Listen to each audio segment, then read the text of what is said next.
কোরআনে কারীম এই জন্য এসেছে যে মানুষদেরকে অন্ধকার থেকে আলোর দিকে পথ দেখাবেন। আল্লাহ পাক বলেন, কিতাবুন আনজালনাহু ইলাইকা লিতুখরিজান নাসা মিনাজ-যুলুমাতি ইলান-নূর। আল্লাহ রাব্বুল আলামিন বলেন, এমন এক কিতাব নাযিল করলাম যে কিতাব মানুষদেরকে অন্ধকার থেকে আলোর দিকে পথ দেখাবে। অন্ধকার থেকে আলোর দিকে পথ দেখাবে। অন্ধকার কি? অন্ধকার হলো শিরক, অন্ধকার হলো কুফর, অন্ধকার হলো বিদআত, অন্ধকার হলো সোশ্যালিজম, অন্ধকার হলো কমিউনিজম, অন্ধকার হলো ডেমোক্রেসি। মানব রচিত সমস্ত আইন বিধান সব হলো অন্ধকার। আর কোরআনে কারীম মানুষদেরকে এই অন্ধকার থেকে আলোর দিকে পথ দেখাবে। বলেন সুবহানাল্লাহ। মানুষ সামাজিক জীব।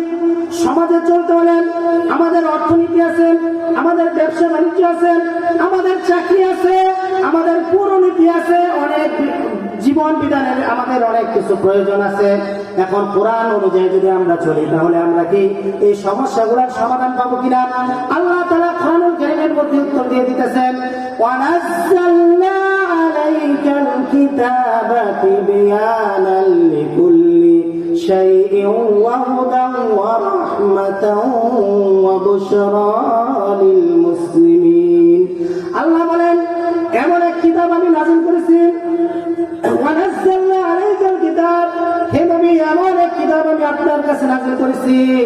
তিবয়ানাল লিকুল্লি শাই, যে কোরআন সব জিনিসের সুন্দর ব্যবস্থা, সব জিনিসের সুন্দর সমাধান, প্রত্যেকটা মানুষের ব্যক্তি জীবন, পারিবারিক জীবন, সামাজিক জীবন, রাষ্ট্রীয় জীবন, এইরকম যত সমস্যা আছে সব সমস্যাগুলি আল্লাহ বলেন তিবয়ানাল লিকুল্লি শাই, সব বিধিবিধানগুলা আমি কোরআনে কারীমের সিনার মধ্যে খুলে খুলে বর্ণনা করে দিয়েছি। বলেন সুবহানাল্লাহ।